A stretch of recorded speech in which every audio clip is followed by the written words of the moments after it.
السلام علیکم ورحمۃ اللہ وبرکاتہ۔ بسم اللہ الرحمن الرحیم۔ مولانا اسلم شیخو پوری رحمۃ اللہ تعالی معمولی تاجر سے کروڑ پتی کیسے بنے؟ دوستوں، مولانا اسلم شیخو پوری رحمۃ اللہ تعالی کراچی کے دونوں ٹانگوں سے معذور ایک مشہور عالم دین تھے۔ ذیل میں ان کی تجارت کے متعلق چند باتیں عرض کی جاتی ہیں۔ تجارت عزت والا پیشہ ہے۔ تجارت نوکری چاکری سے بہت مختلف پیشہ ہے۔ نوکری چاہے جیسی بھی ہو، پروفیشنل ہو، غیر پروفیشنل ہو، لاکھوں روپے ماہوار پر ہو یا کروڑوں روپے کی تنخواہ پر ہو، ہر حالت میں نوکری کرنے والا اپنے مالک کا نوکر ہوتا ہے اور اسی کے رحم و کرم پر زندگی گزارتا ہے اور مالک کے اشارے پر چلتا ہے۔ نوکری کے ٹائم میں وہ غلام سے کم نہیں ہوتا، جس کا اندازہ ہم سب کو ہے۔ حضرت عمر فاروق رضی اللہ تعالی عنہ نے ایک موقع پر علماء کرام کو مخاطب کر کے ارشاد فرمایا کہ اے علماء کی جماعت، تجارت اختیار کرو، عام مسلمانوں کے کندھوں پر بوجھ نہ بنو۔ تجارت کے ذریعے انسان خود کا بھی گھر چلاتا ہے اور دوسروں کا بھی۔ میدان تجارت میں علماء کرام بآسانی کامیابی حاصل کر سکتے ہیں۔ مولانا اسلم شیخو پوری رحمۃ اللہ تعالی کے خیالات بڑے دلچسپ تھے۔ آپ فرماتے تھے دین کا کام آزادی کے ساتھ اور بغیر کسی کے محتاجی کے کرنے کی صورت یہی ہے کہ انسان کمائی کا کوئی پیشہ اختیار کرے۔ آپ رحمت اللہ تعالی نے یہ بھی فرمایا تھا کہ میں یہ محنت مشقت اس لیے کرتا ہوں تاکہ قیامت کے دن جب میرے بچے اٹھیں تو اللہ کہیں کہ یہ اپنے ہاتھوں سے محنت کرنے والے مزدور کے بچے ہیں۔ وہ یہ بھی سمجھتے تھے کہ ایک عالم دین کو عام لوگوں کی نظر میں بے وقعت نہیں ہونا چاہیے۔ تجارت کے کارزار میں اترے تو بہت تھوڑے سرمائے اور کم سطح سے آغاز کیا۔ سب سے پہلے کتابیں فروخت کرنا شروع کی۔ کتابوں کی منتقلی اور گاہک تک پہنچانا اپنی جسمانی معذوری کے باعث مشکل ہوتا ہے، لہذا اس کام کو جاری نہ رکھ پائے۔ پھر بطور مزدور ہوٹلوں کو مٹر نکال کر اور پیک کر کے فراہم کرنا شروع کیا۔ آپ کے رفیق قاری عبد المنان کہتے ہیں کہ مولانا شہید اور ان کی اہلیہ فجر سے پہلے پیکنگ مکمل کر دیتے، پھر یہ تھیلیاں قاری عبد المنان اور ان کے بھائی کے ذریعے نماز فجر سے پہلے ہوٹلوں کو سپلائی کی جاتی۔ اگلے مرحلے کے طور پر تسبیح، رومال اور مسواک وغیرہ کی فروخت شروع کی۔ اس سے متعلق مولانا کا نظریہ یہ تھا کہ ایسا کاروبار کیا جائے جس میں خدمت اور عبادت کا پہلو بھی ہو۔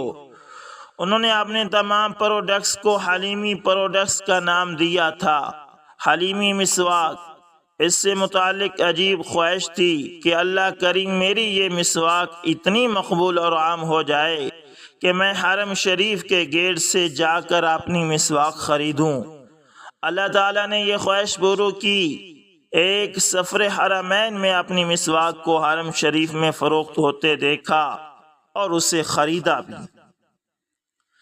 حضرت مولانا رحمت اللہ تعالی کا شربت امراض قلب خدمت خلق کا ہی پس منظر ہے۔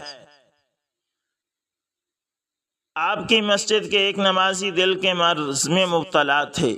وہ ہر روز بڑی مشکل سے سیڑھیاں چڑھ کر صحن تک اور صحن سے حال تک پہنچتے، مگر چند دنوں میں آپ نے دیکھا کہ وہ صحت مند نظر آ رہے ہیں۔ ان سے وہ نسخہ معلوم کیا جس کی وجہ سے انہیں افاقہ ہوا تھا۔ متعلقہ حکیم صاحب سے رابطہ کرنے پر معلوم ہوا کہ نسخہ ایک اور صاحب کے پاس ہے۔ بالآخر 10,000 روپے میں انہوں نے وہ نسخہ عنایت کر دیا۔ مولانا نے نہایت خالص اشیاء سے دوائی تیار کروائی۔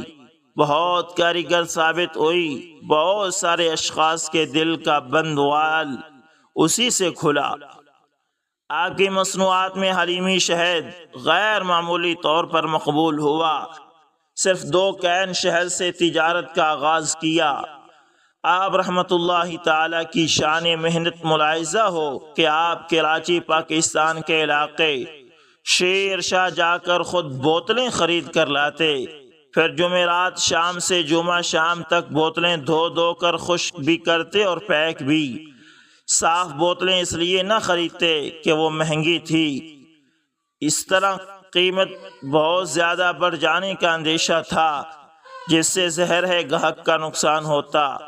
اپنے کاروبار میں طلبہ کو بھی شامل کر لیتے، انہیں کہتے اپنے عزیز رشتہ داروں کے لیے لے جائیں، جو نفع ہو وہ آپ کا۔ شہد کا یہ کاروبار 2 کین سے شروع ہو کر 2 ٹرک تک پہنچا، ہنوز بھی جاری ہے۔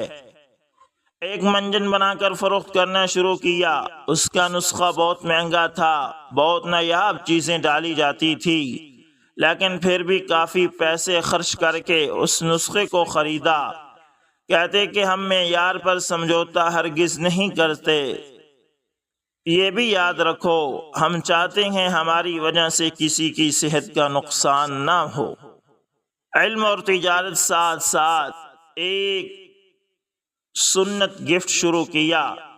اس میں شہد کی بوتل، مسواک، عطر، تسبیح، سرما، بادام والی کھجور اور چھوٹا رومال وغیرہ شامل تھا۔ یہ بھی بہت مقبول ہوا۔ آپ نے کئی ایک کاروبار کیے، مقامی سطح سے ایکسپورٹ امپورٹ تک پہنچے۔ دلچسپی کی بات یہ ہے کہ وہ اپنے ماتحت میں کام کرنے والوں کو ڈانٹ ڈپٹ اور گالیاں نہیں دیتے تھے اور نہ انہیں سخت سست کہتے تھے، بلکہ ان کے ساتھ بہت پیار سے پیش آتے تھے۔ کبھی بھی انہوں نے ٹیکس کی چوری نہیں بلکہ بر وقت ہی ٹیکس ادا کرتے تھے۔